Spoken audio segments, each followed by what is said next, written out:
Hello everyone, good morning to all. Myself Pooja and welcome back to my channel. आज हमें बहुत important current affair discuss करने हैं because आज हम बात करेंगे ग्लोबल हेपेटाइटिस रिपोर्ट के बारे में जिसे WHO ने रिलीज़ किया है। इसके अलावा हम यूनिकॉर्न लिस्ट देखेंगे कि भारत में कितने यूनिकॉर्न हैं, भारत की क्या कंडीशन है, भारत की कितनी कंपनी है जो AI हैं और यूनिकॉर्न है। तो काफ़ी कुछ नया सीखने को मिलेगा, कुछ इंपॉर्टेंट पर्सन भी आपको देखने को मिलेंगे और फिर वीडियो के एंड में एक बहुत इंपॉर्टेंट क्वेश्चन भी है जिसका आंसर आप हमें कमेंट सेक्शन में दे सकते हैं। तो आज हमें बेसिकली 11 अप्रैल के करंट अफेयर्स के बारे में डिस्कशन करना है। वीडियो को एंड तक देखिएगा और आज के क्लास के करंट अफेयर्स की PDF आपको मेरे टेलीग्राम पे अवेलेबल हो जाएगी। आप सिंपली सर्च कर सकते हैं पूजा जैन CA 247 या फिर डिस्क्रिप्शन पे भी टेलीग्राम की लिंक अवेलेबल है। अब बात कर लेते हैं थोड़ा सा हम मार्च के मंथ पे। तो मार्च मंथ के मैंने कल एक कंपाइलेशन वीडियो अपलोड किया था जिसमें स्टेट वाइज स्टेट न्यूज़ और स्पोर्ट्स न्यूज़ कवर की गई हैं, आप उसे जाकर देख सकते हैं। क्लियर है। इसके अलावा मैंने SSC CGL के 2022 और 23 के सारे हिस्ट्री में सभी शिफ्टों में आए हुए क्वेश्चंस को एक्सप्लेनेशन के साथ कवर कर दिया है। आज से हम थोड़ा सा और लेवल हाई करते हैं और हम डिस्कस करेंगे SSC JEE के क्वेश्चंस को। तो आज का वीडियो SSC JEE के क्वेश्चन पे आपको देखने को मिलेगा। उसके बाद हम CPO को देख लेंगे और फिर हम बात करेंगे दूसरे सब्जेक्ट जैसे कि ज्योग्राफी एंड पॉलिटी पे। क्लियर है। सो स्टार्ट करेंगे आज का वीडियो हम। सबसे पहले एक छोटी सी रिक्वेस्ट तो करना बनती ही है कि लिंक को शेयर कर दीजिए अपने फ्रेंड्स के साथ और पहली बार आ रहे हो तो चैनल को सब्सक्राइब कर लो जिससे अपकमिंग क्लासेस के नोटिफिकेशन भी मिल सके आप लोगों को। और लाइक बटन पे क्लिक करना तो भूलना ही नहीं है। ओके। और सॉरी बट सेशन स्टार्ट करने से पहले आप सभी लोगों को ईद मुबारक। आज 11 अप्रैल है और आज काफ़ी अच्छा दिन है क्योंकि आज के दिन बर्थ एनिवर्सरी भी है किसी की। आइए हम देखते हैं कौन है वो। आज हम सेलिब्रेट कर रहे हैं national safe motherhood day. Basically जब कोई लेडी प्रेग्नेंट होती है, फर्स्ट टाइम बच्चे को जन्म देती है तो कई सारे हेल्थ इश्यूज होते हैं, कंसर्न होते हैं, तो उसके रिगार्डिंग अवेयरनेस कैंपेन लगाए जाते हैं हमारे देश में और हम national safe motherhood day celebrate करते हैं। 11 अप्रैल का दिन इसलिए चुना गया है क्योंकि 11 अप्रैल को बर्थ एनिवर्सरी होती है कस्तूरबा गांधी जी की, जो कि वाइफ है महात्मा गांधी जी की। ठीक है। 2004 में पहली बार सेफ मदरहुड डे को सेलिब्रेट किया गया था by the government of India. तो आज का इंपॉर्टेंट डे भी हमें क्लियर हो गया। आइए, जैसा कि मैंने कहा था, हमें स्टार्ट करना है यूनिकॉर्न लिस्ट। ठीक है। रिसेंटली यूनिकॉर्न लिस्ट को पब्लिश किया गया है। इस लिस्ट के अकॉर्डिंगली यूनिकॉर्न्स में इंडिया की रैंकिंग 3rd नंबर पे है। इंडिया में टोटल नंबर ऑफ 67 यूनिकॉर्न्स है। ठीक है। तो यूनिकॉर्न लिस्ट में इंडिया किस रैंकिंग पे है? यूनिकॉर्न रैंकिंग है इंडिया की 3rd और इंडिया में 67 कंपनीज हैं जो यूनिकॉर्न है। फर्स्ट नंबर पे कौन है? फर्स्ट नंबर पे है USA with 703 unicorn companies and second number पे है चाइना और चाइना में नंबर ऑफ यूनिकॉर्न्स है 340। ठीक है। इस लिस्ट में कई सारे देशों की यूनिकॉर्न कंपनीज को शामिल किया गया है। मतलब टोटल अगर लिस्ट देखी जाए तो पूरे वर्ल्ड में टोटल नंबर ऑफ यूनिकॉर्न है 1453। ठीक है। 1453 टोटल नंबर ऑफ यूनिकॉर्न है वर्ल्ड में। USA टॉप पर है, then China and 3rd number पे इंडिया है। इंडिया में 67 यूनिकॉर्न्स है। क्लियर। नेक्स्ट बात करते हैं। अब बात हो रही है वर्ल्ड की मोस्ट वैल्यूएबल यूनिकॉर्न के बारे में। तो वर्ल्ड की मोस्ट वैल्यूएबल यूनिकॉर्न कंपनी है जिसका ओनर है टिकटॉक, नाम है बाइट डांस। तो बाइट डांस वर्ल्ड की सबसे वैल्यूएबल यूनिकॉर्न है जिसकी वैल्यूएशन आप देखेंगे $220 बिलियन की है। ठीक है। अब इस बार जितनी भी कंपनीज शामिल की गई हैं, अगर उन टोटल वैल्यू निकाली जाए इन सारी की सारी यूनिकॉर्न कंपनीज की, तो टोटल जो वैल्यूएशन है वो $5 ट्रिलियन है which is equivalent to GDP of Japan, ऐसा इस रिपोर्ट में कहा गया है। ठीक है। अब ऐसी कौन सी कंपनीज है जिनका वैल्यूएशन सबसे ज्यादा इंक्रीज हुआ है, फास्टेस्ट ग्रोथ देखी गई है? तो यहाँ पर आप देखेंगे यूनिकॉर्न है जिसका नाम है ओपन AI। चैट GPT जिसके बारे में हम बात करते हैं वो ओपन AI का ही तो है। तो ओपन AI का वैल्यूएशन सबसे ज्यादा हाई गया है विच इज अप्रोक्सीमेटली $80 बिलियन इन्होंने वैल्यूएशन ऐड की है। और फिर सेकेंड नंबर पे SpaceX देखने को मिलेगा, इन्होंने वैल्यूएशन ऐड की है $43 बिलियन की। तो सबसे फास्टेस्ट ग्रोइंग कौन से हैं? फास्टेस्ट ग्रोइंग में ओपन AI और SpaceX है। और वर्ल्ड की सबसे ज्यादा वैल्यूएबल वाली यूनिकॉर्न कौन सी है? तो आपने देखा बाइट डांस है। क्लियर। अब ह्यूरिन ग्लोबल यूनिकॉर्न इंडेक्स, ये जो लिस्ट है वो ह्यूरिन ग्लोबल ने पब्लिश की है। ये यूनिकॉर्न इंडेक्स 2000 से पब्लिश किया जा रहा है। इसमें वर्ल्ड के मोस्ट वैल्यूएबल स्टार्टअप्स को इंक्लूड किया जाता है। अब यूनिकॉर्न क्या होती है? यूनिकॉर्न वो कंपनी होती है जिनका वैल्यूएशन एटलीस्ट $1 बिलियन का होता है। ऐसी कंपनीज को हम यूनिकॉर्न कंपनी कहते हैं, और जो लिस्टेड भी नहीं होती हैं स्टॉक एक्सचेंज मार्केट में। क्लियर? तो ऐसी कंपनीज को यूनिकॉर्न कहा जाता है, और यहाँ पे ह्यूरिन ग्लोबल उन कंपनी को इंक्लूड करता है, और इंडिया की रैंकिंग 3rd है। नेक्स्ट है सैन फ्रांसिस्को बे, जो कि कैलिफोर्निया में है, जहां पे आपको सिलिकॉन वैली भी देखने को मिलती है। ये यहाँ पर सबसे ज्यादा आपको इस पर्टिकुलर एरिया में सबसे ज्यादा यूनिकॉर्न्स आपको देखने को मिल जाएंगी। अब फास्टेस्ट ग्रोइंग कंट्री कौन सी है यूनिकॉर्न के मामले में? तो सिंगापुर है। Singapore emerge as the fastest growing hub for unicorn. अब इंडिया पे बात कर लेते हैं। ठीक है, India, according to this report, India में जो मोस्ट वैल्यूएबल यूनिकॉर्न है वो है स्विगी, और स्विगी के बाद देखने को मिलेगा ड्रीम11। तो फूड डिलीवरी प्लेटफॉर्म स्विगी है, उसके बाद आपको देखने को मिलेगा ड्रीम11, और ये दोनों मोस्ट वैल्यूएबल यूनिकॉर्न है इंडिया में, जिनकी वैल्यूएशन लगभग $8 बिलियन की है। ठीक है, स्विगी एंड ड्रीम11 आप देख सकते हैं, इनकी रैंकिंग 83rd नंबर पे है वर्ल्ड में। वही 3rd नंबर पे आप देखेंगे रेजोर पे, जिसका वैल्यूएशन $7.5 बिलियन का है, जिसकी रैंकिंग वर्ल्ड में 94th है। ये तो अभी हमने ग्रोइंग वैल्यूएशन की बात कर ली, लेकिन ऐसा कौन सा यूनिकॉर्न है वर्ल्ड में जो ड्रॉप हुआ है और यूनिकॉर्न की लिस्ट से ही बाहर हो गया? सबसे ज्यादा नुकसान, घाटा किसे हुआ है? वो है बायजू। ठीक है, आप देखेंगे according to this report there were 67 unicorns in India, जबकि 2022 में total number of unicorns Bharat में 68 थे। तो हमारे देश में यूनिकॉर्न्स में कमी आई है। इसका एक रीजन बताया गया है कि जो इंडिया में को-फाउंडर्स हैं यूनिकॉर्न के, वो इंडिया में इन्वेस्ट ना करके इंडिया के बाहर इन्वेस्ट करते हैं। तो इंडिया के जो लोग जिन्होंने इंडिया के बाहर इन्वेस्ट किया है, तो लगभग 109 यूनिकॉर्न्स आउटसाइड इंडिया क्रिएट किए गए हैं। ठीक है, अब एडटेक कंपनी है बायजू, जो कि मोस्ट वैल्यू डिस्ट्रॉयर यूनिकॉर्न बन गई है इन द वर्ल्ड, और ये यूनिकॉर्न की लिस्ट में ड्रॉप भी हो गई है। क्लियर है? अब यहाँ पे हुरुन जो इंडेक्स पब्लिश किया गया है, हुरुन ग्लोबल ने 2024 को ईयर ऑफ एआई डिक्लेयर किया है। तो ईयर ऑफ एआई डिक्लेयर किया गया है, आर्टिफिशियल इंटेलिजेंस। भारत कहां पर स्टैंड करता है एआई में? तो इंडिया आप देखेंगे 3rd नंबर पे स्टैंड करता है एआई के मामले में, आर्टिफिशियल इंटेलिजेंस के मामले में। पहले नंबर पे आप चाइना और यूएसए को देखेंगे। यूएसए और चाइना एआई की फील्ड में सबसे ज्यादा यूनिकॉर्न को होल्ड करते हैं। यूएसए में एआई के फील्ड के यूनिकॉर्न है 60, जबकि चाइना में जो यूनिकॉर्न है एआई में वो 37, और 3rd नंबर पे आपको इंडिया देखने को मिलेगा एआई में, यूनिकॉर्न्स में। ठीक है, भारत का एकमात्र ऐसा एआई जो यूनिकॉर्न है वो कौन सा है? कृत्रिम। ये इंडिया की एआई कंपनी है, वो भी आपकी artificial intelligence based, AI based, जिसका नाम है कृत्रिम। क्लियर? इतनी चीजें डन, इतनी चीजें। अब हुरुन एक research media and investor group है जो इस तरीके की रिपोर्ट को पब्लिश करता है। 1999 में इस कंपनी का फॉर्मेशन हुआ था यूके में, और ये संघाई चाइना बेस्ड आपको देखने को मिल जाएगी। डन। तो ये था पूरी रिपोर्ट। आपको काफी सारे पॉइंट समझ में आ गए होंगे। क्वेश्चन क्या क्या है, टॉप 3 नेशंस कौन से हैं जहां पे यूनिकॉर्न है, यूएसए में कितने यूनिकॉर्न है, इंडिया में कितने यूनिकॉर्न है, इंडिया की एकमात्र ऐसी एआई कंपनी जो यूनिकॉर्न है, ऐसी कौन सी कंपनी है जो कि मोस्ट डिस्ट्रॉयर कंपनी बन चुकी है पूरे वर्ल्ड में, मोस्ट वैल्यूएबल कंपनी पूरे वर्ल्ड में यूनिकॉर्न के मामले में कौन सी है, सबसे ज्यादा एआई यूनिकॉर्न कहां पर है, इंडिया एआई यूनिकॉर्न के मामले में किस नंबर पे। तो बहुत सारे क्वेश्चन इस रिपोर्ट से फ्रेम किए जा सकते हैं, मैंने आपको बता दिया अलग अलग तरीके से, तो थोड़ा सा आप याद रखिएगा।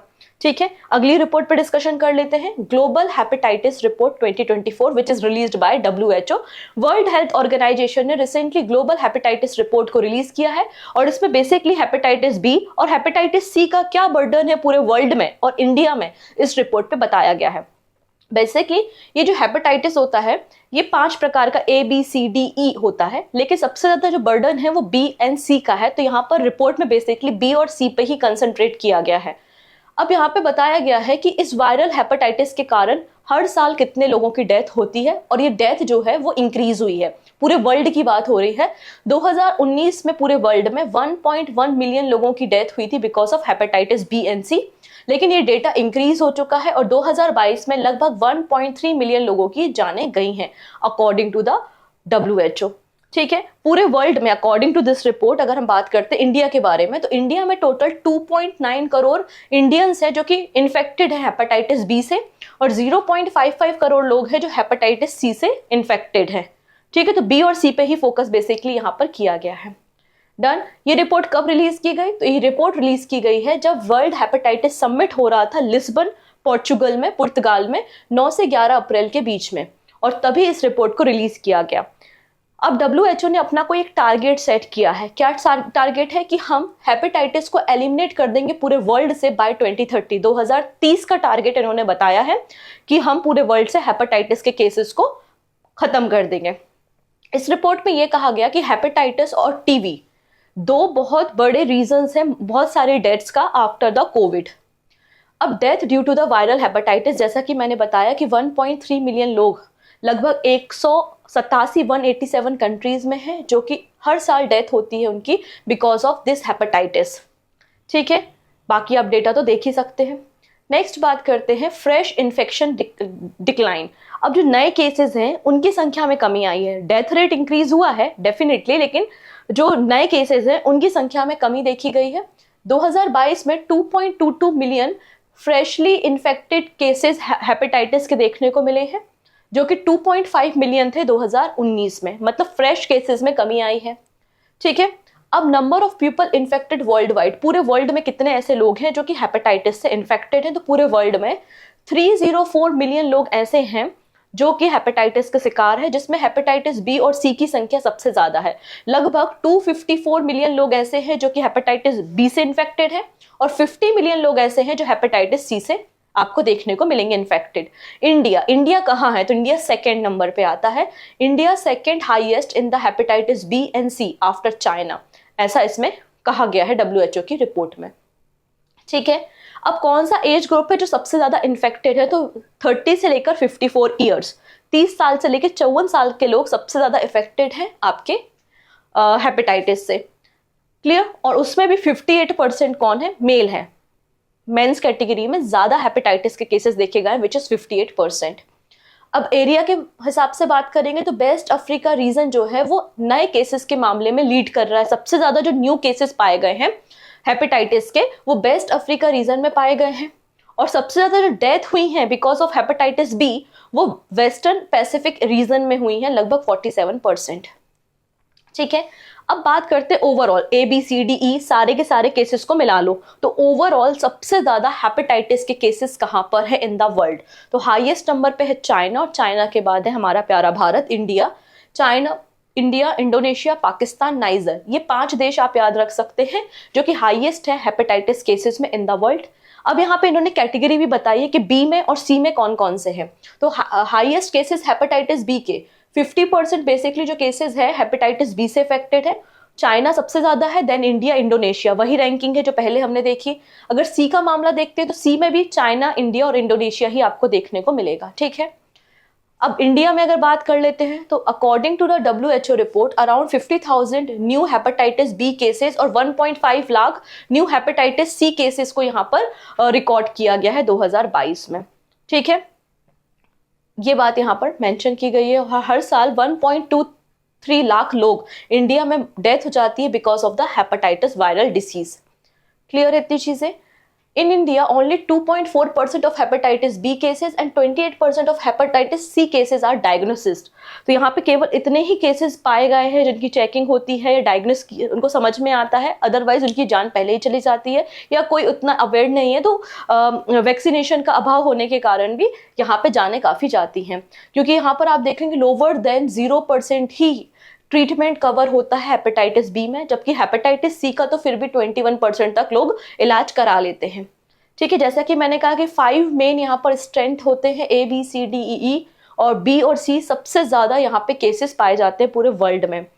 अगर बात करेंगे तो ये कौन से बॉडी पार्ट को इफेक्ट करते हैं, तो जो हेपेटाइटिस होता है वो लीवर को इफेक्ट करता है।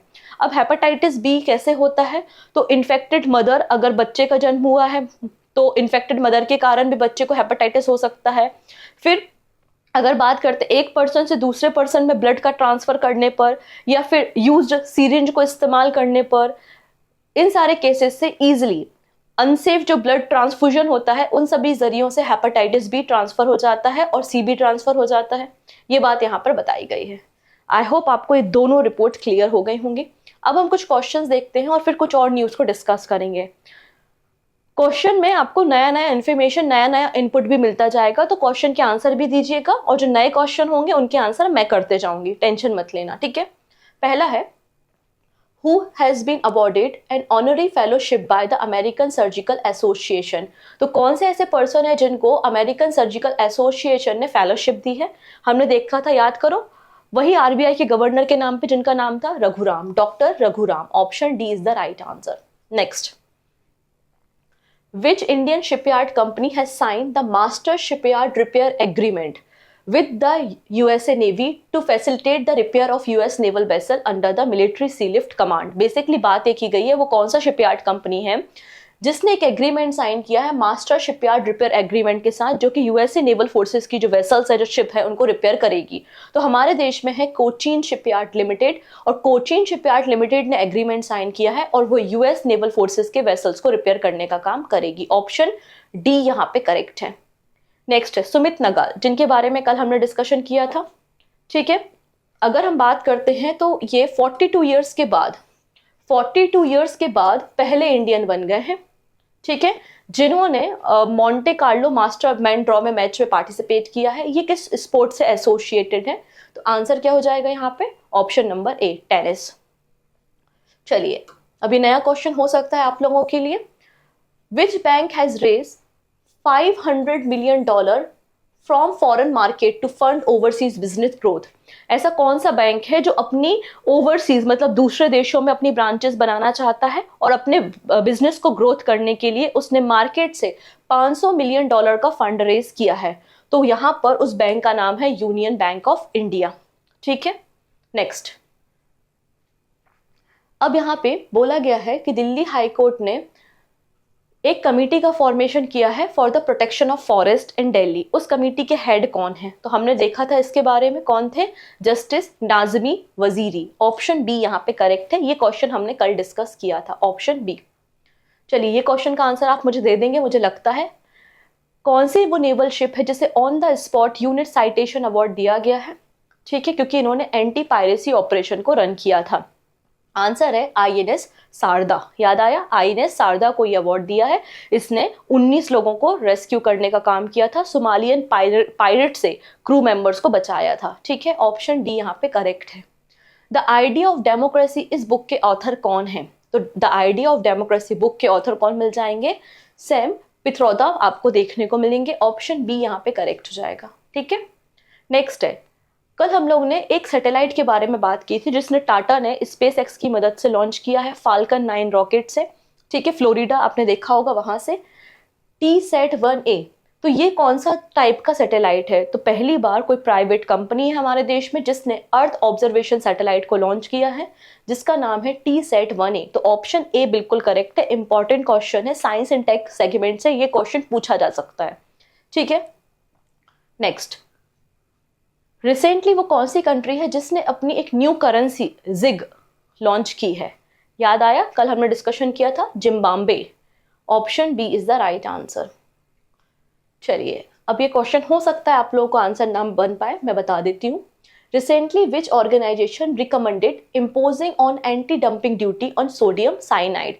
तो यहाँ पे कौन सा ऑर्गेनाइजेशन है जिसने सोडियम साइनाइड पे एंटी डंपिंग ड्यूटी 5 सालों के लिए लगाई है?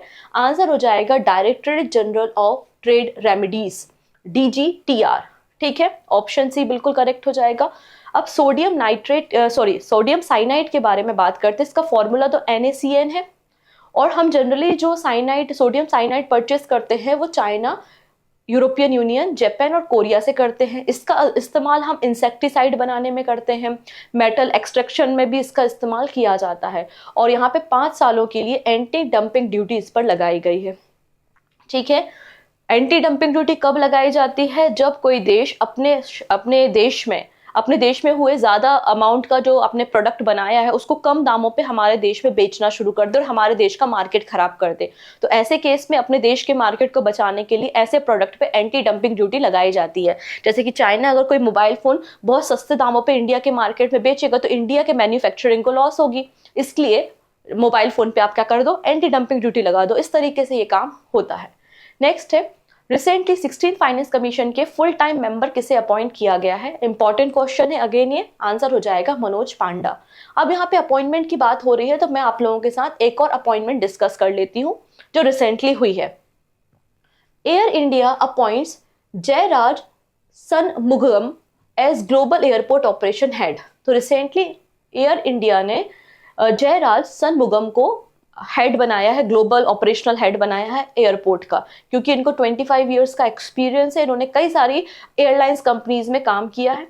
ठीक है, इनका जो रोल है वो 15 अप्रैल से स्टार्ट होगा। अगर हम एयर इंडिया के बारे में बात करेंगे तो एयर इंडिया की स्थापना किसने की थी? JRD टाटा ने की थी। ठीक है, कब की थी? पहली फ्लाइट इनकी 1932 में फ्लाई की थी, 1932 में। चलिए अब एक अवार्ड के बारे में बात करते हैं। For which mission the ISRO team was awarded the prestigious John L. Jack Swigert Jr. Award was presented to। तो इसरो के किस मिशन के लिए इसरो को John L Jack Swigert junior award दिया गया है? आंसर हो जाएगा चंद्रयान मिशन, चंद्रयान 3 मिशन। ठीक है, ऑप्शन बी यहाँ पे करेक्ट हो जाएगा। ठीक है, तो हमारी जो टीम है इंडियन रिसर्च ऑर्गेनाइजेशन की, उन्होंने चंद्रयान 3 मिशन को 14 जुलाई 2023 को लॉन्च किया था और इन्होंने सक्सेसफुली इसे लॉन्चिंग किया और उसके बाद साउथ पोल में प्रॉपरली से लैंडिंग कराया। और लैंडिंग कब हुई थी? 23 अगस्त 2023 को हुई थी। इसलिए इसरो को ये प्रेस्टिजियस अवार्ड दिया गया है। ये award USA based space foundation ने दिया है। ठीक है, नेक्स्ट है, आयरलैंड के नए प्राइम मिनिस्टर कौन बन गए हैं? इनके बारे में भी हमने डिस्कस किया था, याद आया कुछ? Youngest prime minister of Ireland, बिल्कुल सही है, Simon Harris. Option B is the right answer. चलिए अब यहां से 2 क्वेश्चन बनते हैं। पहला क्वेश्चन क्या बनता है? पहला क्वेश्चन बनता है कि Neptis philyra recently discover for the first time in India. ये जो नेप्टिस फिलियारा है ये बेसिकली कौन सी स्पीसीज है, कौन सी जाति है जो पहली बार भारत में देखी गई? तो ये है बटरफ्लाई। अब कहां पर इसे देखा गया? तो आप देख सकते हैं Tale Valley Wildlife Sanctuary. तो ये Tale Valley Wildlife Sanctuary है, तो Tale Valley Wildlife Sanctuary कहाँ पर है? आंसर हो जाएगा अरुणाचल प्रदेश में है। तो 2 आपका एक साइंस एंड टेक से क्वेश्चन बन सकता है और एक स्टैटिक क्वेश्चन भी इस क्वेश्चन से फ्रेम किया जा सकता है। ऑप्शन नंबर ए बिल्कुल करेक्ट हो जाएगा, कुछ ऐसा दिखाई देती है। ठीक है, नेप्टिस फिलिया, नेप्टिस फिलियारा। ठीक है, ये एक बटरफ्लाई है और इसे अरुणाचल प्रदेश के एक वाइल्ड लाइफ सेंचुरी जिसका नाम है Tales Valley Wildlife Sanctuary में पाया गया। ठीक है, अब अगले जो पर्सन है वो है बहुत इंपॉर्टेंट, इनको आप लिख सकते हैं, 5 स्टार क्वेश्चन है ये। ठीक है, बहुत इंपॉर्टेंट पर्सन है, इनके बारे में हम बात कर रहे हैं। आप लोग ने बोसोन पार्टिकल के बारे में सुना होगा। बोसोन पार्टिकल को गॉड पार्टिकल्स भी कहा जाता है। बोसोन पार्टिकल को गॉड पार्टिकल भी कहा जाता है। ये पार्टिकल मतलब इन पार्टिकल्स की मदद से कुछ साइंटिस्ट ने एक्सप्लेन किया था कि बिग बैंग थ्योरी के बाद कैसे यूनिवर्स का फॉर्मेशन हुआ था और उनकी इस डिस्कवरी के कारण 2013 में फिजिक्स की फील्ड में नोबेल प्राइज भी दिया गया था। हम बात कर रहे हैं पीटर हिग्स के बारे में। ही पास्ड अवे रिसेंटली और इन्हें ही फाउंडर या डिस्कवरर माना जाता है जिन्होंने गॉड पार्टिकल या फिर हिग्स बोसोन पार्टिकल को डिस्कवर किया था। ठीक है, अब यहाँ पे जो बोसोन पार्टिकल या हिग्स बोसोन पार्टिकल है जिसे हम गॉड पार्टिकल्स भी कह रहे हैं, यहाँ पर एक शब्द है बोसोन। तो बोसोन शब्द एक इंडियन साइंटिस्ट के नाम से इंस्पायर है क्योंकि इसमें कंट्रीब्यूशन इंडियन साइंटिस्ट का भी था और उनका नाम क्या है यहाँ पर आप देख पाएंगे, सत्येंद्र नाथ बोस। तो यहाँ पे इन दोनों साइंटिस्ट ने बेसिकली कंट्रीब्यूट किया था और गॉड पार्टिकल की डिस्कवरी की थी। तो सत्येंद्र नाथ बोस के नाम पर ही इस पार्टिकल का नाम हिग्स बोसोन पार्टिकल रखा गया है। ठीक है, और सत्येंद्र नाथ बोस को हम फादर ऑफ गॉड पार्टिकल्स भी कहते हैं, तो ये आपको याद रखना है। चलिए अगले पर्सन जो न्यूज में उनका नाम है नोवाक जोकोविच, जो कि एक सर्बिया के प्रोफेशनल टेनिस प्लेयर है और ये ओल्डेस्ट नंबर 1 प्लेयर बन गए हैं आपकी ATP रैंकिंग में। ठीक है, इनकी total age 36 year and 321 days है और इन्होंने पीछे छोड़ दिया है किसे? रोजर फेडरल को, क्योंकि रोजर फेडरल की एज 36 ईयर एंड 320 डेज है। तो oldest world number 1 ATP ranking में कौन बन चुके हैं? आंसर हो जाएगा सर्बिया के प्रोफेशनल टेनिस प्लेयर हैं नोवाक जोकोविच। वहीं अगर वीमेंस कैटेगरी में बात करते हैं कि women's number 1 tennis player ATP ranking में कौन है, तो आप देखेंगे पोलैंड की ईगा स्वितेक। पोलैंड की ईगा स्वितेक यहाँ पे वर्ल्ड नंबर 1 है वीमेंस कैटेगरी में। और डबल्स कैटेगरी में आपको एक और नाम देखने को मिलता है, वो है रोहन बोपन्ना का, जो हमने पहले भी डिस्कस किया है। ये ओल्डेस्ट नंबर 1 है डबल कैटेगरी में। ठीक है, अब यहाँ पे नोवाक जोकोविच के कुछ रिकॉर्ड्स हैं जो कि मेंशन किए गए हैं कि नोवाक जोकोविच पहले मेल टेनिस प्लेयर हैं जिन्होंने 24 ग्रैंड स्लैम टाइटल अपने नाम किए हैं। 24 ग्रैंड स्लैम इन्होंने जीते हैं। ठीक है, इसके अलावा आप देख सकते हैं जो एटीपी रैंकिंग है, मतलब association of tennis professional ranking, इसे 1973 में इंट्रोड्यूस किया गया था और मेंस डबल के लिए ये रैंकिंग 1976 में आई थी। ओके, और पहले पर्सन जो वर्ल्ड नंबर 1 एटीपी रैंकिंग में बने थे उनका नाम है इली नेस्टेज, जो कि रोमानिया से बिलोंग करते थे। ये कुछ एडिशनल इन्फॉर्मेशन है। चलिए अब बात कर रहे हैं वर्ल्ड की लार्जेस्ट 10 सिटी के बारे में, और इस 10 सिटी को बनाया जा रहा है उत्तर प्रदेश के प्रयागराज में, क्योंकि आने वाले समय में यहाँ पर महाकुंभ का आयोजन होना है। आप सभी को पता होगा ही कि महाकुंभ का आयोजन हर 12 साल में एक बार होता है और 2025 में होना है कहाँ पर? प्रयागराज में। इसलिए अब इतने सारे लोग वहां पे पहुंचेंगे तो उनके लिए टेंट की व्यवस्था की जाएगी। तो वर्ल्ड का लार्जेस्ट 10 सिटी यहाँ पे रेडी की जा रही है महाकुंभ के लिए, जो कि लगभग 4000 हेक्टेयर एरिया में पहुंची जाएगी और लगभग 400 मिलियन यात्री यहाँ पर पहुंचेंगे इस कुंभ मेला में। ठीक है, ये बात यहाँ पर आपको याद रखनी है। नेक्स्ट है GEM, गर्ल एम्पावरमेंट मिशन। तो रिसेंटली NTPC लिमिटेड ने इंडिया का लार्जेस्ट इंटीग्रेटेड पावर कंपनी जो कि NTPC है, और इसने next edition girl empower mission का लॉन्च किया है अप्रैल में। ठीक है, इसके पहले भी इस तरीके के मिशन को लॉन्च कर चुकी है। 2018 से वो इस तरीके के मिशन को लॉन्च कर रही है under the corporate social responsibility initiatives. इसमें क्या है, ये अलाइन है प्रोग्राम बेटी बचाओ बेटी पढ़ाओ से। इसमें जो गर्ल्स होती हैं पर्टिकुलर डिस्ट्रिक्ट जिनको ये टारगेट करते हैं, वहाँ की गर्ल्स को हॉलीडे, अभी समर हॉलीडेज होते हैं ना, तो वहाँ पे यंग गर्ल्स को उनके ओवरऑल अपलिफ्टमेंट के लिए कई सारे कोर्सेज ऑफर किए जाते हैं। और ये जो वर्कशॉप्स होती हैं, कोर्सेज होते हैं, वो health, hygiene, safety, fitness, sports और योगा से रिलेटेड होते हैं। तो ये अप्रैल में शुरू कर दिया गया है बाय द NTPC। अब NTPC लिमिटेड इंडिया की लार्जेस्ट पावर कंपनी है, जो कि आपको पता होना चाहिए कि महारत्न कंपनी है, और 2010 में इसको महारत्न स्टेटस दिया गया था और मिनिस्ट्री ऑफ पावर के अंदर काम करती है। 1975 में इसका फॉर्मेशन हुआ था। न्यू दिल्ली में इसका हेडक्वार्टर मिल जाएगा। और चेयरमैन कौन हो जाएंगे? तो गुरदीप सिंह इसके चेयरमैन आपको देखने को मिल जाएंगे। ठीक है, अब लास्ट में 2 और न्यूज डिस्कस करनी है, उसके बाद क्वेश्चन ऑफ द डे होगा जिसका आंसर आप हमें देंगे। IPEF मतलब Indo Pacific economic framework organise clean energy investor forum in Singapore in June 24। तो Indo Pacific economic framework for prosperity यहाँ पर ऑर्गेनाइज करने वाला है क्लीन इकोनॉमिक इन्वेस्टर फोरम। कहाँ पर? सिंगापुर में। 24 जून से इसका आयोजन किया जाएगा और यहाँ पर बेसिकली कई सारे मुद्दों पर डिस्कशन होगा। यहाँ पर टारगेट क्या है? इन्वेस्टमेंट को, अपॉर्चुनिटी जो इन्वेस्टर्स है उनको अट्रैक्ट करना, कि investors sustainable infrastructure, climate technology, renewable energy project में ज्यादा से ज्यादा इन्वेस्ट करें, क्योंकि यहाँ पे टारगेट ही ना क्लीन इकोनॉमी इन्वेस्टमेंट फोरम। तो क्लीन एनर्जी, रिन्यूएबल एनर्जी और उससे रिलेटेड प्रोजेक्ट में आपको इन्वेस्ट करना है, तो उसके लिए इसका आयोजन किया जा रहा है। अब यहाँ पर IPEF की बात हुई है, मतलब इंडो पैसिफिक इकोनॉमिक फ्रेमवर्क। इसे 2022 में लॉन्च किया गया था और करंटली 14 पार्टनर्स हैं और इनकी मीटिंग हो रही है सिंगापुर में, जून में होगी, और इनमें से एक पार्टनर इंडिया भी है। तो इंडिया भी यहाँ पर एक पार्टनर मिल जाएगा। आज की लास्ट न्यूज है मिड डे मील स्कीम।